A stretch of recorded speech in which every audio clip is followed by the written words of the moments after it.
നിങ്ങളോട് ചോദിക്കേണ്ടത്. അല്ലയോ മനുഷ്യ, നിങ്ങൾക്ക് അവിടെ ഇരിക്കാൻ എന്താണ് യോഗ്യത എന്ന്. ഇത് നിങ്ങളുടെ കസേരയല്ല, നിങ്ങൾ ഇറങ്ങി പോകൂ എന്ന് നിങ്ങൾ പറയേണ്ടത് നിങ്ങൾ മാധ്യമപ്രവർത്തകർ കൂടിയാണ്. വി.ഡി. സതീശന്റെ ഇന്നത്തെ പ്രസ്താവന, അദ്ദേഹത്തിന്റെ പ്രസ്താവനയാണ്. സർവകലാശാലകളിൽ നടക്കുന്ന സർക്കാർ സ്പോൺസേഡ് ഗുണ്ടായിസം എന്നാണ് വി.ഡി. സതീശന്റെ പ്രസ്താവന. ഞങ്ങൾ വി.ഡി. സതീശനോട് ചോദിക്കാൻ ആഗ്രഹിക്കുന്നു, പ്രിയപ്പെട്ട പ്രതിപക്ഷ നേതാവ്, RSSനെതിരായ സമരം അങ്ങേക്ക് എപ്പോഴാണ് ഗുണ്ടായിസമായി തോന്നുന്നത്? ഈ സമരത്തോട് കേരളത്തിലെ കോൺഗ്രസും പ്രതിപക്ഷവും സ്വീകരിക്കുന്ന നിലപാടാണ്. ഞങ്ങൾ ഇന്നലെ പറഞ്ഞ അതിശയത്തോടു കൂടിയാണ് കേരളത്തിലെ പ്രതിപക്ഷ നേതാക്കന്മാർ ഓരോരുത്തരുടെയും, പ്രത്യേകിച്ച് വി.ഡി. സതീശന്റെ ഉൾപ്പെടെയുള്ള പ്രസ്താവനകളെ കണ്ടത്. നിങ്ങൾ നോക്കൂ, അവർ പറഞ്ഞ പ്രസ്താവനകളിൽ എവിടെയും കേരളത്തിലെ ഉന്നത വിദ്യാഭ്യാസ മേഖല തകർക്കാൻ RSS തയ്യാറാക്കിയിരിക്കുന്ന ഈ പദ്ധതിയെ പറ്റി ഒരക്ഷരം പോലും ഉരിയാടാൻ, മിണ്ടാൻ അവർ തയ്യാറായിട്ടില്ല. ഞങ്ങളത് അത്ഭുതപ്പെടുത്തുകയാണ്. അവർ SFI നടത്തുന്ന സമരങ്ങളെ അംഗീകരിക്കണമെന്ന് ഞങ്ങൾ അവരോട് ആവശ്യപ്പെടുന്നില്ല. അത് അവർ അംഗീകരിക്കണമെന്നില്ല. അത് കേരളത്തിലെ ജനങ്ങൾ അംഗീകരിക്കുന്നുണ്ട്. കേരളത്തിലെ ജനങ്ങൾ ആവേശത്തോടെയാണ് SFI കേരളത്തിലെ ഉന്നത വിദ്യാഭ്യാസ മേഖലയെ സംരക്ഷിക്കാൻ നടത്തുന്ന ഈ പോരാട്ടത്തെ വീക്ഷിക്കുന്നത്, കാണുന്നത് എന്ന് ഞങ്ങൾ മനസ്സിലാക്കുന്നു. പക്ഷെ അവർ ഈ സമരത്തെ തള്ളിക്കളയുമ്പോഴും RSS ചെയ്യുന്നത് തെറ്റാണ് എന്നൊരു വാക്കുകൊണ്ട് പറയാൻ അവർ ഈ രാജ്യത്ത് കേരളത്തിൽ തയ്യാറാവുന്നില്ല. വി.ഡി. സതീശന്റെ ഇന്നത്തെ പ്രസ്താവന, അദ്ദേഹത്തിന്റെ പ്രസ്താവനയാണ്. സർവകലാശാലകളിൽ നടക്കുന്ന സർക്കാർ സ്പോൺസേഡ് ഗുണ്ടായിസം എന്നാണ് വി.ഡി. സതീശന്റെ പ്രസ്താവന. ഞങ്ങൾ വി.ഡി. സതീശനോട് ചോദിക്കാൻ ആഗ്രഹിക്കുന്നു, പ്രിയപ്പെട്ട പ്രതിപക്ഷ നേതാവ്, RSSനെതിരായ സമരം അങ്ങേക്ക് എപ്പോഴാണ് ഗുണ്ടായിസമായി തോന്നുന്നത്? RSSനെതിരായി സമരം ചെയ്യുന്നവരെ നിങ്ങൾ ഗുണ്ടായിസമായി ചിത്രീകരിച്ചാൽ ഈ രാജ്യത്ത് എവിടെയാണ് നിങ്ങൾ ജനാധിപത്യത്തിനും മതനിരപേക്ഷതയ്ക്കും വേണ്ടി ശബ്ദമുയർത്താൻ പോകുന്നത്? RSSനെതിരായ സമരത്തെ ഗുണ്ടായിസം എന്ന് ചിത്രീകരിച്ച വി.ഡി. സതീശന്റെ പ്രസ്താവന അങ്ങേയറ്റം അപലപനീയവും മതേതര കേരളം തള്ളിക്കളയുന്നതുമാണ് എന്ന് പറയാൻ ഞങ്ങൾ ആഗ്രഹിക്കുകയാണ്. ഞങ്ങളെ സംശയിക്കുന്നത് കേരളത്തിൽ വി.ഡി. സതീശൻ RSSനെ ഭയപ്പെടുകയാണ്. അദ്ദേഹം പറവൂരിൽ RSSന്റെ ഒരു പരിപാടിയിൽ പങ്കെടുക്കുന്ന ചിത്രം RSS പുറത്തുവിട്ടു, നമ്മളെല്ലാവരും കണ്ടതാണ്.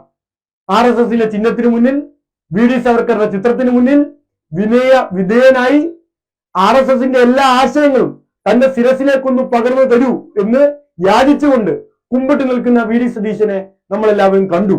ഞങ്ങൾ സംശയിക്കുന്നത് ഇനിയുമേറെ ചിത്രങ്ങൾ RSSന്റെ കയ്യിൽ വി.ഡി. സതീശനെ സംബന്ധിച്ചുണ്ട് എന്നാണ്. ആ ചിത്രങ്ങൾ പുറത്തുവിടുമോ? വി.ഡി. സതീശനും RSSുമായുള്ള അവിശുദ്ധ കൂട്ടുകെട്ടിന്റെ ഏതെങ്കിലുമൊക്കെ ചിത്രങ്ങൾ RSSകാരുടെ നേതാക്കന്മാർ പുറത്തുവിടുമോ എന്ന ഭയത്തിലാണ് RSSനെതിരായ സമരത്തെ ഗുണ്ടായിസമെന്ന് ചിത്രീകരിക്കാൻ വി.ഡി. സതീശൻ തയ്യാറാവുന്നത് എന്ന് ഞങ്ങൾ മനസ്സിലാക്കിയാണ്. KSUവിനെ പോലും സമരം ചെയ്യാൻ വി.ഡി. സതീശൻ അനുവദിക്കുന്നില്ല എന്നാണ് ഞങ്ങൾക്ക് അറിയാൻ കഴിഞ്ഞത്. RSSനെതിരെ സമരം ചെയ്താൽ കൈകാര്യം ചെയ്യും എന്ന് KSUകാരെ വി.ഡി. സതീശൻ ഭീഷണിപ്പെടുത്തുകയാണ്. അപ്പൊ RSSന് ഭയപ്പെടുന്ന ഒരു പ്രതിപക്ഷ നേതാവ്, പ്രിയപ്പെട്ടവരെ, നമുക്ക് കേരളത്തിൽ ഉണ്ടാവുകയാണ്. ഇത് മതേതര കേരളത്തിന് അപമാനവും ലജ്ജാവഹവുമാണ് എന്ന് പറയാൻ ഞങ്ങൾ ആഗ്രഹിക്കാം. ഒപ്പം തന്നെ മറ്റൊരു പ്രധാനപ്പെട്ട കാര്യം സിസ തോമസിന്റെ ഒരു പ്രസ്താവനയാണ്. സിസ തോമസ് പറയുന്നത് ജോലി തടസ്സപ്പെടുത്തി എന്നാണ്. SFIയുടെ സമരം ഇന്നലെ കേരള സർവകലാശാല ക്യാമ്പസിൽ ജോലി തടസ്സപ്പെടുത്തി എന്നാണ്. താൽക്കാലികക്കാരിയായി 4 ദിവസത്തേക്കാണ് സിസ തോമസ് സർവകലാശാലയിൽ വന്നത്. ഞാൻ ചോദിക്കട്ടെ, 4 ദിവസം സർവകലാശാലയിൽ വന്നിട്ട് എന്ത് ജോലിയാണ് സിസ തോമസ് അവിടെ ചെയ്തത്? SFIയുടെ സമരം ഇന്നലെയായിരുന്നു സർവകലാശാലയിലേക്ക് ഉണ്ടായത്. ആ സമരം ഇന്നലെ ഏതാണ്ട് 3 മണിക്കൂറാണ് നീണ്ടുന്നത്. ആ 3 മണിക്കൂർ കഴിച്ചുള്ള സമയം എന്ത് ജോലിയാണ് സിസ തോമസ് അവിടെ ചെയ്തുകൊണ്ടിരുന്നത്? ഇനി അതിന് മുമ്പുള്ളാളുണ്ടല്ലോ, ഈ ചുമല കൊടുത്തിട്ട് പോയ ആൾ മോഹനൻ കുന്നുമ്മൽ. ആ മോഹനൻ കുന്നുമ്മൽ എന്ത് ജോലിയാണ് കേരള സർവകലാശാല ചെയ്തുകൊണ്ടിരുന്നത്? നിങ്ങൾ മാധ്യമ പ്രവർത്തകർ മറ്റ് പല വകുപ്പുകളിലും ഏതെങ്കിലും ഒരു ഫയൽ പെൻഡിംഗ് ആയാൽ ആ ഫയൽ നീങ്ങുന്നില്ല എന്ന് വളരെ ആക്ഷേപത്തോടെ മാധ്യമ റിപ്പോർട്ടുകൾ കൊടുക്കുന്നവരാണല്ലോ. നിങ്ങൾ കേരള സർവകലാശാലയിലേക്ക് ഒന്ന് പോകണം. VCയുടെ മേശപ്പുറത്ത് വിദ്യാർത്ഥികളുടെ ജീവിതത്തെ ബാധിക്കുന്ന, വിദ്യാർത്ഥികളെ ബാധിക്കുന്ന, സർവകലാശാലയുടെ വിവിധ ഭരണ വിഭാഗങ്ങളെ ബാധിക്കുന്ന 1000ഓളം ഫയലുകൾ പെൻഡിങ്ങിൽ ഇരിക്കുകയാണ്. എന്താ SFIക്കാരൻ മോഹനൻ കുന്നുമ്മലിന്റെ കയ്യിൽ കയറി പിടിച്ചിട്ട് നിങ്ങൾ എഴുതരുത് എന്ന് പറഞ്ഞിട്ടാണോ അതിലൊന്ന് മോഹനൻ കുന്നുമ്മൽ ഒപ്പിടാത്തത്? എന്താ മോഹനൻ കുന്നുമ്മൽ ജോലി ചെയ്യാൻ പ്രയാസം? എന്താ സിസ തോമസ് ജോലി ചെയ്യാൻ പ്രയാസം? അപ്പൊ RSSകാർ പറയുന്ന ഫയലുകളിൽ മാത്രമാണ് ഒപ്പിടുന്നത്. ഇനി ഉദ്യോഗസ്ഥർ സ്ഥിതിയോ? ആത്മാർത്ഥമായി പണിയെടുക്കുന്ന കേരള സർവകലാശാല രജിസ്റ്റർ ദീർഘനാളുകളായി അദ്ദേഹത്തിന് അവിടെ ജോലി ചെയ്ത് അനുഭവ സമ്പത്തുള്ള ആളാണ്. അദ്ദേഹത്തെ പോലും ജോലി ചെയ്യാൻ അനുവദിക്കുന്നില്ല. കേരള സർവകലാശാല യഥാർത്ഥത്തിൽ ഉദ്യോഗസ്ഥരെ ജോലി ചെയ്യാൻ അനുവദിക്കാത്തത് സിസ തോമസും മോഹനൻ കുന്നുമ്മലും അവരെ നിയന്ത്രിക്കുന്ന ഗവർണറുമാണ്, ചാൻസലറുമാണ് എന്ന് പറയാൻ ഞങ്ങൾ ആഗ്രഹിക്കുകയാണ്. ആ നിയന്ത്രണമാണ് അവർ അവസാനിപ്പിക്കുന്നത്. ആത്മാർത്ഥമായി പണിയെടുക്കുന്ന ഉദ്യോഗസ്ഥരെ കൊണ്ട് പോലും പണിയെടുക്കാൻ അനുവദിപ്പിക്കാത്ത സമീപനം സിദ്ധാർത്ഥ് തോമസും ഒപ്പം തന്നെ മോഹനും കുന്നുമലും അവസാനിപ്പിച്ചില്ലെങ്കിൽ ശക്തമായ സമരത്തിലേക്ക് ഞങ്ങൾ തുടർന്ന് അതിനെതിരെ നീങ്ങും എന്ന് പറയാൻ ഞങ്ങൾ ആഗ്രഹിക്കാം. ഒപ്പം ഈ വി.ഡി. സതീശന്റെ പ്രസ്താവന ഒരു തരത്തിൽ നമ്മൾ കാണേണ്ടത് എല്ലാ ആനുകൂല്യങ്ങളും കോൺഗ്രസിനും ലീഗിനും ഈ ഗവൺമെന്റിൽ നിന്ന് കിട്ടുന്നുണ്ട് എന്നാണ്. ഞാൻ പഴയൊരു പത്രവാർത്തയുടെ ഭാഗം കൂടി വായിക്കാം. അതായത് ആരിഫ് മുഹമ്മദ് ഖാൻ ഗവർണറായിരിക്കുമ്പോൾ കാലിക്കറ്റ് യൂണിവേഴ്സിറ്റിയിലേക്ക് 18 സെനറ്റ് അംഗങ്ങൾ നോമിനേറ്റ് ചെയ്തു. ഈ 18 സെനറ്റ് അംഗങ്ങളുടെ ജാതകവും ഭൂമിശാസ്ത്രവും നിങ്ങൾ പരിശോധിച്ചാൽ BJP-ക്കാരും കോൺഗ്രസ്സുകാരും ലീഗുകാരുമാണ്. ഇതിൽ കമ്മ്യൂണിസ്റ്റുകാരെയോ ഇടതുപക്ഷക്കാരെയോ ഒന്നും നിങ്ങൾക്ക് കാണാൻ വേണ്ടി കഴിയില്ല. SFI-ക്കാരെയും കാണാൻ വേണ്ടി കഴിയില്ല. എന്താ കോൺഗ്രസിന്റെ നിലപാട്?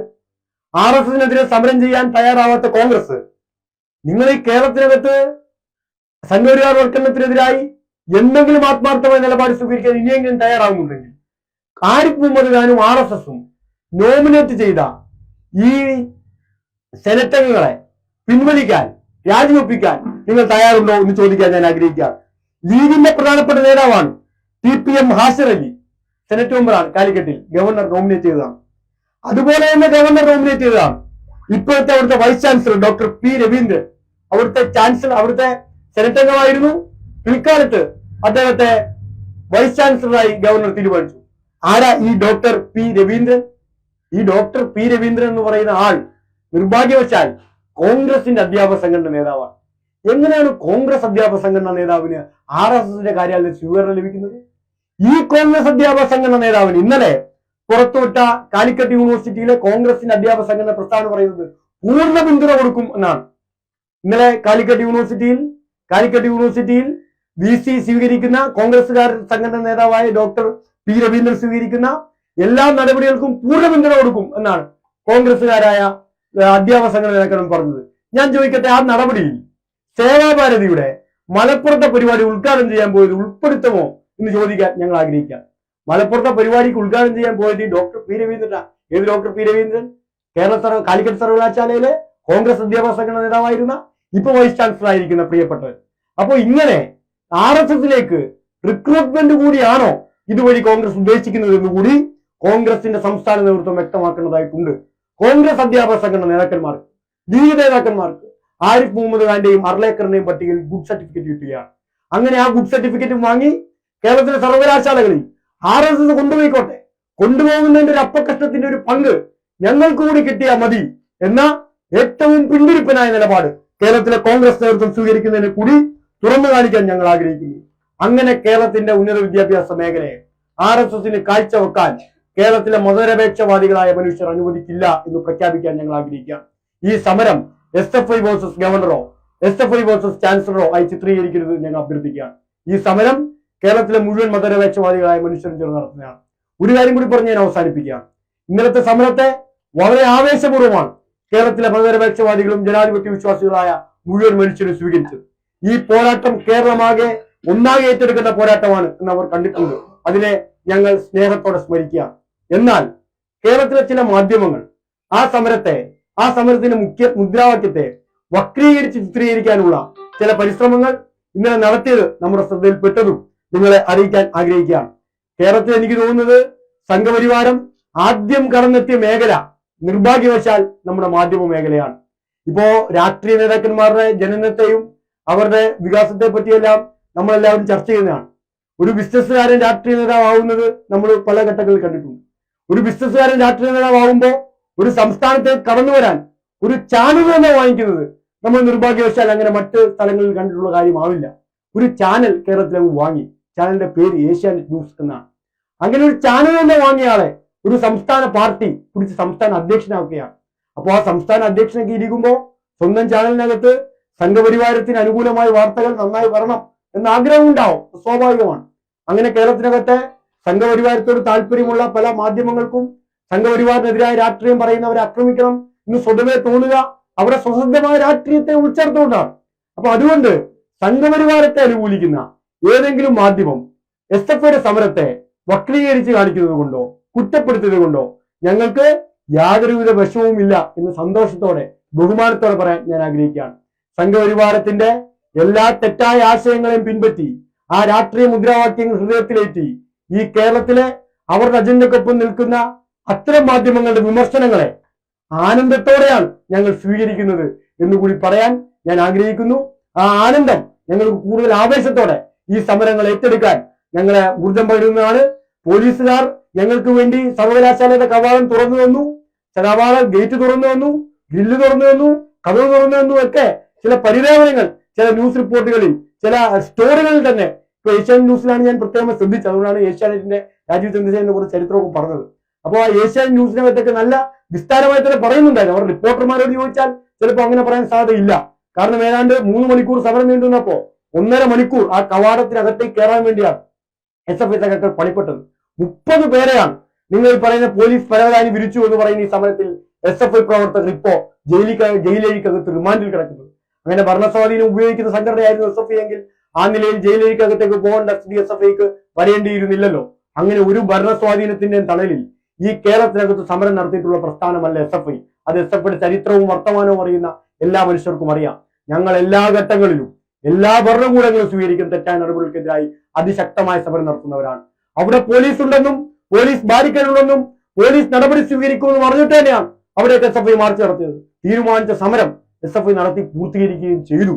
അതിന് ആർക്കെങ്കിലും വിഷമം ഉണ്ടായിട്ടുണ്ടെങ്കിൽ ആ വിഷമം നിങ്ങൾക്ക് വിഷമം ഉണ്ടാവാൻ വേണ്ടി തന്നെയാണ് ഞങ്ങൾ ഈ സമരം നടത്തുന്നത് എന്ന് പറയാൻ ഞങ്ങൾ ആഗ്രഹിക്കുന്നു. SFI സംസ്ഥാന സെക്രട്ടറി ഉൾപ്പെടെ 30 സഖാക്കൾ ഈ സംഘടനയുടെ സമരത്തിന്റെ ഭാഗമായി ജയിലിൽ കിടക്കുകയാണ്.